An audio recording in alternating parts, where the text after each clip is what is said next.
everyone, Jordan Baddies, welcome back to another video. This is problem number 18 of the 2014 AMC8. 4 children were born at City Hospital yesterday.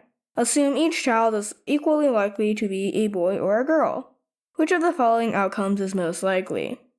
So we can just go through this and solve. So A, all 4 are boys. So that is a 1 in 16 chance because the chances of the all 4 being boys is basically 1/2 times 1/2 times 1/2 times 1/2. Which is 1/16. Similarly, with all 4 being girls, it's also 1/16. However, if 2 are girls and 2 are boys, if you actually solve for it, we can use C here. So we have 2 and 4.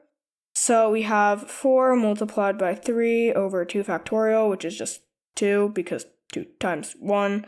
And here we basically just have 2 multiplied by 3. Therefore, not for this equation, however, for the whole thing, because there are 16 possibilities, we have 6/16. However, for D, if you guys noticed yet, this is basically all the possible possibilities.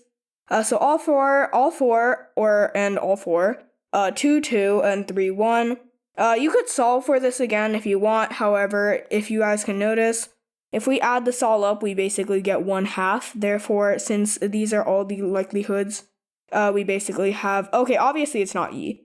But since we have all these likelihoods added together, we have 1/2, therefore D makes up for the other half.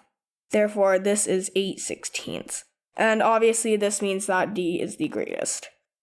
You guys can solve for it too, however, it works this way too, because this literally just covers all the boxes, it covers all the checks. So if you want to save time, you don't actually need to solve for it again. So yeah, that's the end of this video. I hope you guys enjoyed, and I'll see you all on the next one. Bye-bye!